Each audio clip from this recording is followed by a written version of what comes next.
أما بعد فأعوذ بالله من الشيطان الرجيم. بسم الله الرحمن الرحيم. فيه رجال يحبون أن يتطهروا والله يحب المطهرين. سبحان ربك رب العزة عما يصفون وسلام على المرسلين والحمد لله رب العالمين. معزز حاضرین کرام، بزرگان محترم، سورۃ التوبہ کی ایک آیت کا چھوٹا سا ٹکڑا میں نے آپ کے سامنے پڑھا ہے. اس ٹکڑے کے اندر اللہ تعالیٰ نے کچھ خاص مسلمانوں کی تعریف فرمائی ہے ان کے ایک خاص عمل کی وجہ سے. وہ قوم مسلمان ہیں. اللہ کے نبی صلی اللہ علیہ وسلم جب مکہ مکرمہ سے ہجرت کر کے مدینہ تشریف لے جا رہے تھے تو مدینے سے پہلے چند کلومیٹر کے فاصلے پر ایک خبا نامی بستی پڑتی تھی. وہاں پر آپ نے چند دن قیام فرمایا. وہاں پر بھی صحابہ کی ایک اچھی خاصی تعداد تھی. وہاں پر آپ نے ایک مسجد کی تعمیر بھی فرمائی جس کو مسجد قباء کہا جاتا ہے، جو آج بھی وہیں موجود ہے. وہاں کے رہنے والوں کی اللہ تعالیٰ نے تعریف کی ہے. کس وجہ سے؟ اللہ تعالیٰ نے فرمایا یحبون ان یتطہروا. وہاں پر اس مسجد کے محلے میں رجالن، چند ایسے لوگ ہیں، یحبون ان یتطہروا، جو پاکی کو پسند کرتے ہیں. پاک صاف رہنا، پاکی صفائی اختیار کرنا ان لوگوں کی پسند ہے. اللہ کہتے ہیں واللہ یحب المتطہرین، اللہ بھی پاک صاف لوگوں کو پسند کرتے ہیں. ان لوگوں کی پاکی کی کون سی خاص عادت تھی جس کی وجہ سے اللہ نے تعریف فرمائی؟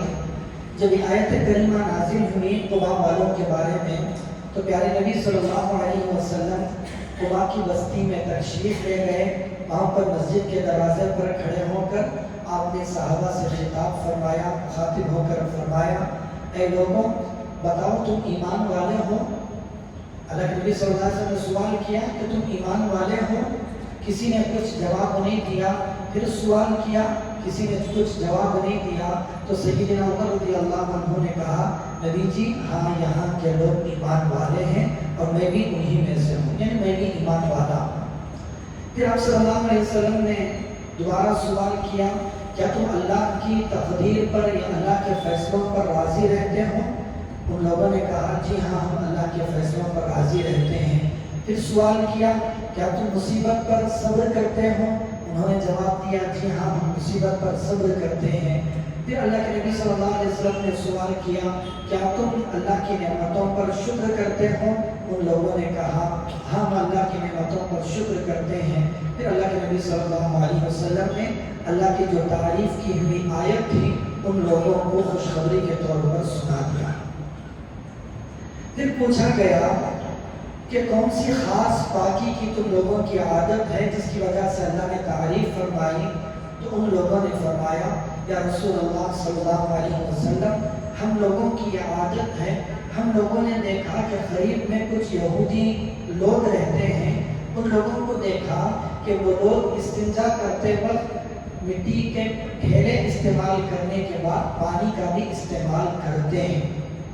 عربوں کے یہاں چونکہ پانی کی قلت تھی یا کسی بھی وجہ سے ہو، استنجے کے لیے پاکی حاصل کرنے کے لیے مٹی اور پتھر ڈھیلوں کا استعمال کیا کرتے تھے. پانی کا استعمال بہت کم ہوتا تھا، اسی سے صفائی بھی ہو جایا کرتی تھی.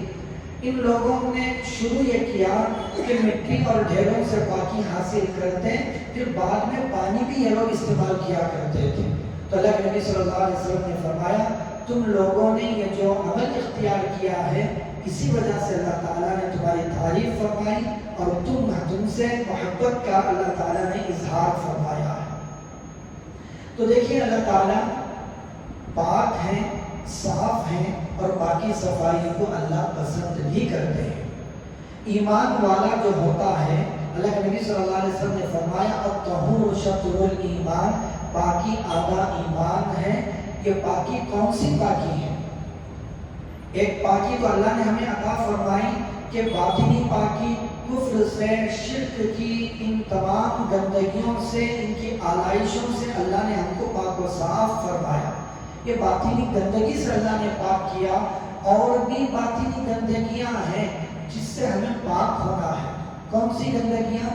گناہوں کی گندگی، اللہ کی نافرمانی کی گندگی، دلی بیماریوں کی گندگی، لوگوں کی، انسانوں کی، مسلمانوں کی نفرت، حسد، عداوت کی گندگی. ان تمام روحانی باطنی گندگیوں سے اپنے آپ کو پاک کرنا ہے. کیوں؟ ایمان والا پاک ہوتا ہے نا، تو پاکی حاصل کرنا ایمان والے کا فرض ہے. تو باطنی اعتبار سے بھی مکمل طور پر پاک ہونا ضروری ہے. جیسے باطنی اعتبار سے ایمان والا پاک ہوتا ہے، اسی طرح ظاہری اعتبار سے بھی ایمان والے کو پاک ہو جانا چاہیے. ظاہری پاکی کیا ہے؟ جب استنجا کریں تو مکمل پاکی حاصل کریں. یہ استنجا کے موقع پر پاکی کا جو مسئلہ ہے، ہر کوئی مسلمان پاکی تو حاصل کر لیتا ہے، لیکن اس میں بہت زیادہ کوتاہی مسلمانوں سے ہوتی ہے. یاد رکھیں، ایک ایسا عمل ہے، ایک ایسا فرض ہے، اگر مجھ سے صحیح معنی میں پاکی کا فرض ادا نہیں ہوا تو میری نماز کہاں قبول ہو سکتی ہے؟ نماز کی شرائط میں سے ہے کہ پاکی حاصل کیا جائے، تو پاکی اگر حاصل نہیں ہوئی تو نماز میری شروع ہی نہیں ہوئی. چاہے میں 10,000 رکعتیں پڑھ لوں، ایک رکعت بھی قبول نہیں ہوگی. اگر میں قرآن لے کر بیٹھتا ہوں تو میرا قرآن کو چھونا ناجائز ہو جاتا ہے. کیوں؟ کیونکہ میں نے پاکی حاصل نہیں کی ہے. تو اس لیے بزرگوں عزیزوں، ظاہری پاکی کے بہت سارے طریقے ہیں، اس کے بہت سارے آداب ہیں، اس کی بہت ساری نزاکتیں ہیں، باریکیاں ہیں. ہمیں مسائل کو جان جان کر عمل کرنا پڑے گا.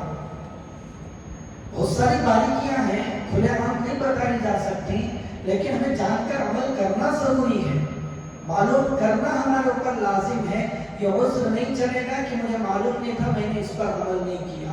اللہ کے نبی صلی اللہ علیہ وسلم نے کئی احادیث میں یہ فرمایا کہ استنزہوا من البول فإن عامۃ عذاب القبر منہ. مسلمانوں، پیشاب سے بچو، پیشاب کے چھینٹوں سے بچو، کیونکہ عام طور پر جو خبر کا عذاب ہوتا ہے پیشاب کے بارے میں احتیاط نہ کرنے کی وجہ سے ہوتا.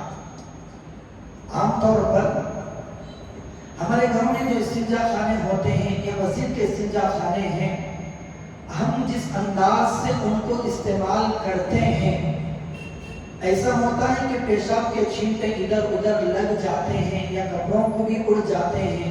ہمیں اس کا خیال نہیں ہوتا، یا ہم نے خیال بھی کر لیا تو پاکی حاصل کرتے وقت اتنی جلدی کرتے ہیں کہ پیشاب رک نہیں پاتا، ہم استنجا کر کے استنجا خانے سے نکل آتے ہیں. بعد میں کپڑے اس سے گندے ہو جاتے ہیں اور وضو ہم فوراً کر لیتے ہیں، ہمارا وضو بھی مکمل نہیں ہوا. پر یہ باریک مسئلہ ہے، اگر کوئی آ کر پوچھے تو میں بتا دوں. دیکھیے، ایک مسئلہ یہ بھی ہے کہ استنجا کرنے کے بعد، پیشاب کرنے کے بعد استبرا لازم ہے. استبرا کو کون جانتا ہے؟ استبرا ضروری ہے، لازم ہے. استبرا کو کوئی مسلمان نہیں جانتا. استبرا کیا ہے؟ جب بندہ استنجے کے لیے، پیشاب کے لیے گیا تو اتنا کوشش کرنا کہ پیشاب کا ایک ایک خطرہ باہر نکل جائے، کوئی خطرہ بدن میں باقی نہ رہے کہ میں فارغ ہو کر آ جاؤں پھر بعد میں نکلنے لگے، ایسا نہ ہو. اس کے لیے مبالغہ کرنا، کوشش کرنا، اس کو استبرا کرتے ہیں. کتنے مسلمان ہیں جو اس پر عمل کرتے ہیں، اور بہت ساری تعداد مسلمانوں کی وہ ہے جو اس کو جانتی تک نہیں ہے کیا عمل کرے گی ان باتوں پر. بہرحال اللہ کے نبی صلی اللہ علیہ وسلم کے زمانے میں ایک صحابی کا انتقال ہوا. ان کے انتقال کے بعد نبی پاک صلی اللہ علیہ وسلم ان کے گھر تشریف لے گئے.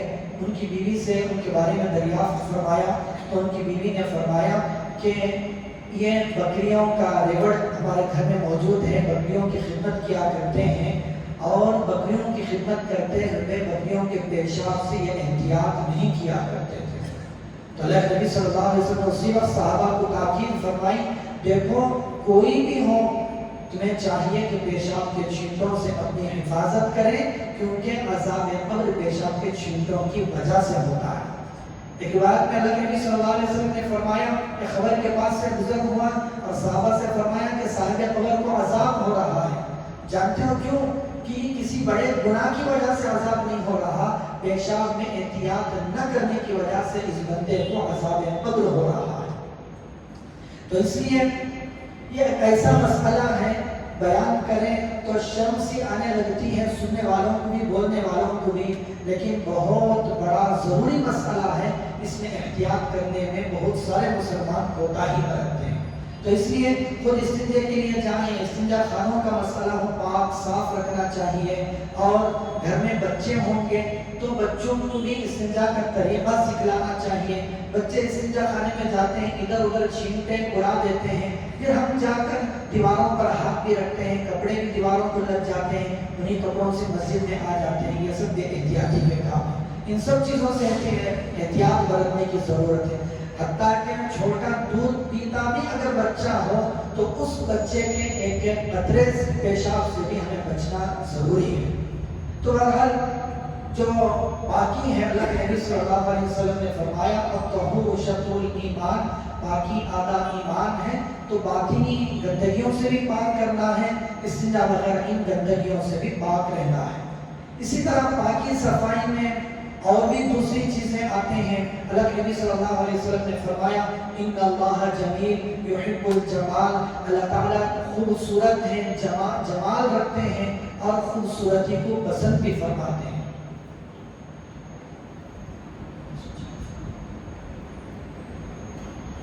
اللہ تعالیٰ جمال ہیں، خوبصورت ہیں اور خوبصورتی کو پسند بھی فرماتے ہیں.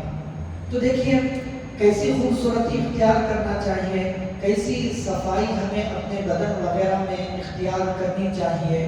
ہم عام طور پر بدن کے سلسلے میں بہت بے احتیاطی ہم لوگ کرتے ہیں. صفائی کے معاملے میں بندہ اپنے آپ کو ایسا بنائے کہ سامنے دیکھنے والے کو اس بندے کو دیکھ کر گھن محسوس نہ ہو.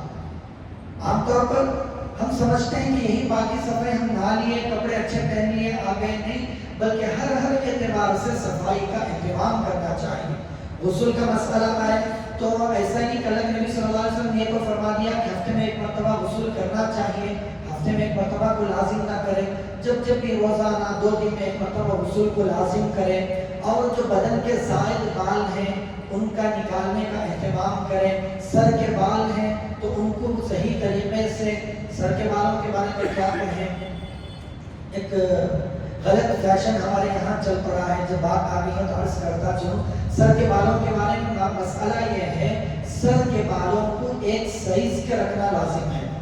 یا تو آپ بالکل چھوٹے کرو، جتنے بھی رکھو، سر کے بال پورے سر کے ایک سائز کے رہنا لازم ہے. ہمارا جو آج کل کا فیشن ہے، اچھے سے اچھا عبادت گزار پرہیزگار بندہ بھی سائڈ کے بال چھوٹے کر لیتا، درمیان کے بال بڑے رکھتا ہے. بالکل ناجائز ہے. جس طرح ٹکنے سے نیچے پاجامہ پہننا گناہ ہے، ہر وقت گناہ کے اندر بندہ مبتلا رہتا ہے، اسی طرح بالوں کو بے ترتیب رکھنے سے جب تک یہ بال ہمارے سر پر رہیں گے اس کا گناہ ہمارے نامہ اعمال میں لکھا جاتا رہے گا. اس لیے اس سے احتیاط کرنے کی ضرورت ہے. ہاں اللہ کے نبی صلی اللہ علیہ وسلم نے گردا رکھا تھا، بال لمبے رکھے تھے. اگر اس طریقے سے رکھنا ہو تو اس کی حفاظت ضروری ہے، ان کا حق ادا کرنا ضروری ہے. ایسا نہیں کہ میرے بال لمبے ہیں، مسجد میں بکھرے ہوئے بالوں کے ساتھ آ گیا، دیکھنے والوں کو بھی برا لگ رہا ہے. تو بالوں کو اگر ہم نے رکھا ہے تو ان کو صحیح ترتیب کے ساتھ کنگا کر کے مسجد آئیں، جہاں بھی جائیں پاک صاف رہیں. داڑھی کا صحیح اس کو ترتیب سے رکھیں، مونچھوں کو اپنے وقت پر نکالتے رہیں. یہ سب چیزیں ایسی ہیں جو مسلمانوں کو ان باتوں کا اہتمام کرنے کی ضرورت ہے. کہ میں مسلمان ہوں تو جس طرح غیر میرے اخلاق کو دیکھ کر متاثر ہونا چاہیے، اسی طرح میرے ظاہری حقیقت کو دیکھ کر یہ سمجھے کہ یہ مسلمان ہے تو اس نے اپنے نبی کی نقل کی ہے. جب اس نے نقل کر کے اتنا پاک صاف اپنا حلیہ بنایا ہے تو اس کے نبی کتنے پیارے ہوں گے. سامنے والا میرے چہرے کو دیکھ کر متاثر ہونا چاہیے. ایسا نہیں کہ بھئی میں نے داڑھی رکھی، اتنی بکھری ہوئی ہے، اتنی ادھر ادھر سے بال نکلے ہوئے ہیں کہ کوئی سامنے والا دیکھے تو یہ سمجھے کہ داڑھی ایسے رکھنے سے نہیں رکھنا بہتر ہے. گردا رکھا اتنا خراب رکھا ہوا ہے کہ سامنے والا سمجھے دیکھ کر یہ کہے کہ رکھنے سے نہیں رکھنا بہتر ہے، ایسا نہیں کرنا چاہیے۔ تو ایک کام یہ بھی ہے کہ اپنے آپ کو بنا کر سوار مبالغہ نہیں، جتنا کام جتنا سندر طریقے پر کرنا ہے اس کو صحیح طریقے پر کریں۔ اور سب سے بڑی کوتاہی ہم مسلمانوں میں یہ ہوتی ہے کہ منہ کی صفائی کا اہتمام نہیں ہوتا۔ اللہ کے نبی صلی اللہ علیہ وسلم نے ہر وضو کے وقت، نماز کے وقت مسواک کرنے کا حکم دیا۔ اچھے اچھے مالدار لوگ، بڑے بڑے اونچے درجے کے عزت دار لوگ بھی ایسے ہوتے ہیں جب بات کرنے کے لیے قریب آتے ہیں تو منہ سے بدبو آ رہی ہوتی ہے۔ کتنی بری بات ہے، جب میں اس بدبو والے چہرے کو لے کر کسی کے سامنے جا کر بات کروں گا، ہو سکتا ہے کہ وہ ان چیزوں کو مائنڈ نہ کریں۔ بہت سارے ایسے لوگ ہوتے ہیں جو نظیف ہوتے ہیں، باریک طبیعت کے لوگ ہوتے ہیں، ان چیزوں کو یہ چیزیں برداشت نہیں ہوتی ان لوگوں کو۔ تو اس لیے اللہ کے نبی صلی اللہ علیہ وسلم نے فرمایا مسواک کا اہتمام کرو۔ اگر میں پانچوں وقت کی نمازوں میں مسواک کا اہتمام کرنے لگ جاؤں تو میرے منہ سے بدبو کیسے آ سکتی ہے؟ تو یہ بھی ایک لازمی امر ہے مسلمانوں پر کہ وہ مسواک کا اہتمام کریں، اپنے منہ کی پاکی صفائی کا اہتمام کریں، اپنے بدن میں خوشبو لگایا کریں۔ اسی طرح ایک تو ہوگی بدن کی پاکی، اندرونی پاکی، ظاہری پاکی، اور اللہ کے نبی صلی اللہ علیہ وسلم کے تعلیمات سے ہمیں یہ بھی معلوم ہوتا ہے کہ گھروں کو پاک صاف رکھا جائے، اپنے گھر کے محلے کو پاک صاف رکھا جائے، گلیوں کو پاک صاف رکھا جائے۔ جو ہمارا مزاج بنگلور کے لوگوں کا بنا ہوا ہے، گھر کے باہر اپنے گھر کے سامنے نہیں ڈالیں گے کچرا، جب رات کے 12 بج جائیں گے، 12:30 1 بج جائیں گے، پورا محلہ سو جائے گا تو آہستہ سے گیٹ کھولیں گے، ادھر ادھر دیکھیں گے کہ کوئی دیکھ تو نہیں رہا، بازو والے کے دروازے کے سامنے کچرا ڈال کر چلے جائیں گے۔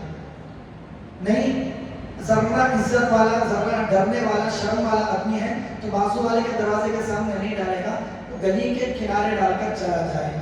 اب ایک آدمی ڈالا تو دوسرا آدمی گاڑی میں کچرا لے کر جا رہا تھا، دیکھا کہ کچرا پڑا ہوا ہے، وہ بھی لا کر یہاں ڈالتا ہے۔ 1 2 3 4 جب صبح ہوتی ہے تو کچرے کا ڈھیر وہاں پر لگ جاتا ہے۔ کتنی بری بات ہے۔ یہ جو گندگی ہے کچرے کی، یہ ہم مسلمانوں کے محلوں میں زیادہ پائی جاتی ہے۔ غیر اس کی پاکی صفائی کا اہتمام زیادہ کرتے ہیں، ہم مسلمانوں میں اس کی کوتاہی بہت زیادہ پائی جاتی ہے۔ بہرحال اللہ کے نبی صلی اللہ علیہ وسلم نے فرمایا الطہور شطر الایمان، پاکی آدھا ایمان ہے، چاہے وہ پاکی باطنی ہو، ظاہری بدن کی پاکی ہو، میرے گھر کی پاکی ہو، میرے آنگن کی پاکی ہو، میری گلی کی پاکی ہو، میرے محلے کی پاکی ہو، میرے ملک کی پاکی ہو۔ ہر اعتبار سے پاکی صفائی کا اہتمام کرنا یہ میرے اسلام کی تعلیمات ہیں۔ اللہ نے فرمایا واللہ یحب المطہرین، اگر میں پاکی صفائی کا اہتمام کرتا ہوں تو اللہ تعالیٰ مجھ سے محبت کا اظہار فرما رہے ہیں۔ اللہ تعالیٰ عمل کرنے کی توفیق